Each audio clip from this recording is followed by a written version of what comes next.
नमस्कार दोस्तों। आज के लेक्चर में हम एमपीपीएससी स्टेट सर्विसेज एग्जामिनेशन 2020 का प्रीलिम्स का सिलेबस डिस्कस करेंगे। ये सिलेबस डिस्कस करने के दो रीज़न है, क्योंकि आगे जो हम आने वाली क्लासेस में लेक्चर लेने वाले हैं या जो पढ़ने वाले हैं उसका एक हमें पता चल जाएगा कि किस तरह से हमको पढ़ना है। और दूसरी बात यह है कि एमपीपीएससी जो अदर एग्ज़ाम लेने वाला है उनका सिलेबस जो है एमपीपीएससी स्टेट सर्विसेज से काफ़ी मिलता जुलता है। जैसे कि एमपी का पोर्शन है, इंडियन जीके है, वर्ल्ड जीके है, तो ये वो पोर्शन यहाँ पर भी सेम है।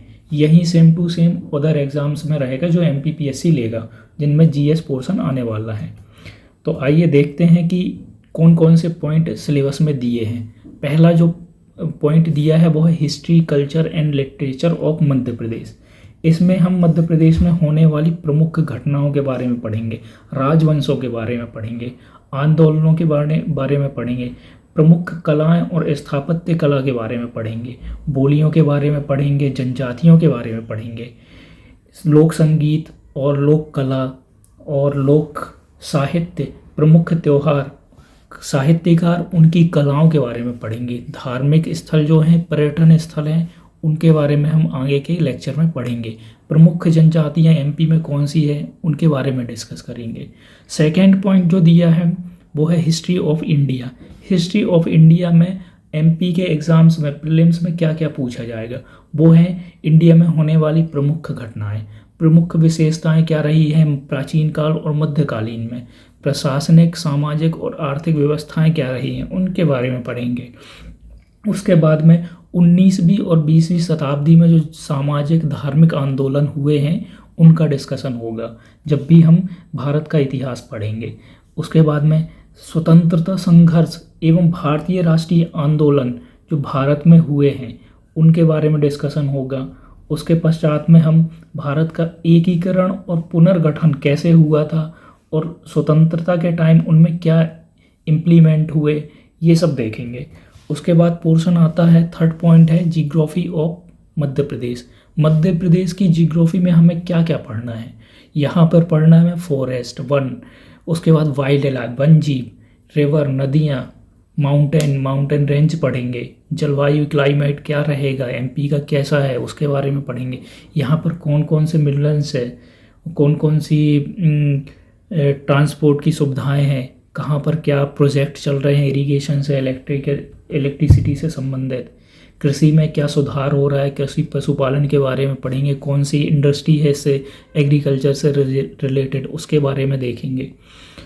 इसके बाद में दिया है जियोग्राफी ऑफ वर्ल्ड एवं इंडिया। ये वाला पोर्शन एमपीपीएससी एई में पूछा जाएगा और बाकी जो एमपीपीएससी एग्ज़ाम लेने वाला है उनमें भी इसका वेटेज है। तो इसमें हम physical geography, natural resources, social geography, economical geography इसके बारे में डिस्कस करेंगे। इनमें भी पूरा वही पोर्शन है, जैसे रिवर हो गई, माउंटेन हो गए, ओशंस हो गए, ये सारी चीज़ें जो एमपी के बारे में पढ़ेंगे। अब इन्हीं को हम इंडिया के लेवल पर और फिर वर्ल्ड के लेवल पर पढ़ेंगे।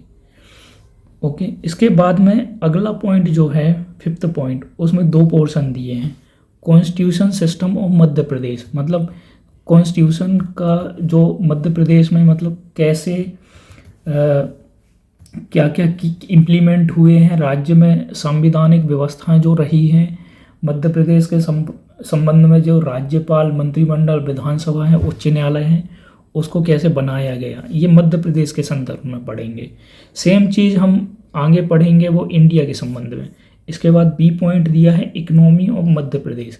मध्य प्रदेश में क्या इकोनॉमिकल कंडीशन है, मध्य प्रदेश में क्या जनगणना रही है, मध्य प्रदेश में क्या आर्थिक विकास हुए हैं, मध्य प्रदेश में प्रमुख उद्योग कौन कौन से हैं, उसके बाद जातियाँ, अनुजातियाँ, इनका क्या राज्य की अर्थव्यवस्था पर इफ़ेक्ट पड़ता है, मध्य प्रदेश के बारे में हम पढ़ेंगे। इसके बाद छठवां पॉइंट जो दिया है वो है इंडिया को लेकर। इंडिया में भी हम सेम चीज़ देखेंगे कि कॉन्स्टिट्यूशन और इकोनॉमिकल कंडीशन क्या रही है, कॉन्स्टिट्यूशन का किस तरह से प्रसार हुआ है, कैसे उसको बनाया गया है, ये सारी चीज़ें कॉन्स्टिट्यूशन ऑफ इंडिया हम पूरा कवर करने वाले हैं। इसमें इकोनॉमिकल पोर्शन जो दिया है ये हम एक इंडिया के लेवल पर देखेंगे। पहले हमने मध्य प्रदेश के लेवल में देखा था, अब इंडिया में क्या कंडीशन रहेंगे, जो नेशनल बैंक्स हैं, सेबी हैं, ये सारे जो इंस्टीट्यूशंस हैं फाइनेंशियल, इनके बारे में भी हम डिस्कशन करेंगे। इसके बाद में 8वां पॉइंट जो दिया है सिलेबस में वो है करंट इंटरनेशनल और नेशनल अफेयर्स, करंट अफेयर्स के बारे में। जो वर्तमान में घटनाएं चल रही हैं उनके लिए तो मैगजीन्स आती है तो वो आपको पढ़नी पड़ेगी, बाकी जो हमसे बनेगा उसको यहाँ पर हम डिस्कशन कर लेंगे। इसके बाद में आईसीटी पोर्शन बाकी भी जो एग्ज़ाम्स एमपीपीएससी लेने वाला है उसमें भी कवर होगा। आईसीटी में क्या क्या है, इलेक्ट्रॉनिक चीज़ें दी गई हैं, उसके अलावा इंफॉर्मेशन कम्युनिकेशन टेक्नोलॉजी दी है, रोबोटिक्स जो अभी नई नई चीज़ें हो रही हैं उसके बारे में दिया है, इंटरनेट और सोशल नेटवर्किंग साइट्स के बारे में दिया है, ई कॉमर्स, ई गवर्नेंस, ये सारी जो नेचुरल अभी के टाइम पे हम चीज़ें यूज़ कर रहे हैं, ये सब नॉर्मल इन्फॉर्मेशन है इनकी, तो इनके बारे में हम देखेंगे कि ये किस तरह से वर्क करते हैं।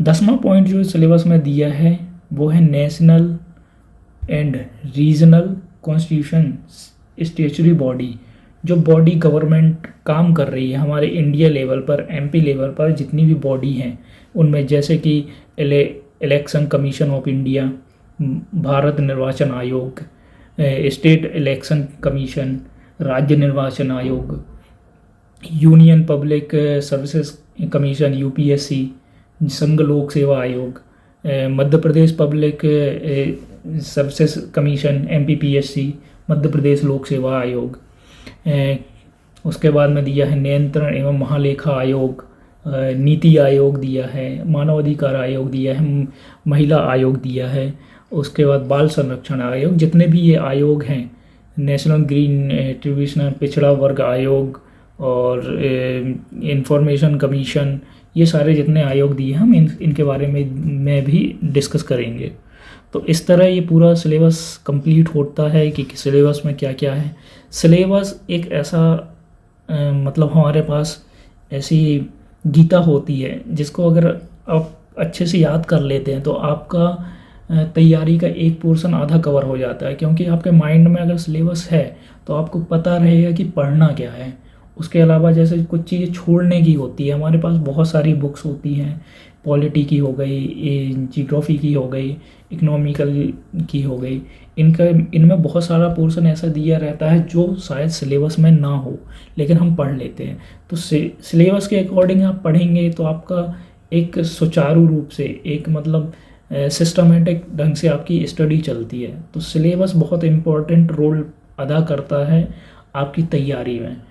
तो सिलेबस को हमेशा अपने सामने रखिए, आजू बाजू में दीवार पर लगा लीजिए, या जब भी आप पढ़ने बैठते हैं तो सिलेबस को साथ में रखिए, क्योंकि सिलेबस के अकॉर्डिंग आप पढ़ेंगे तो आपके सिलेक्शन के चांस उतने ही ज़्यादा बढ़ जाते हैं। Thank you.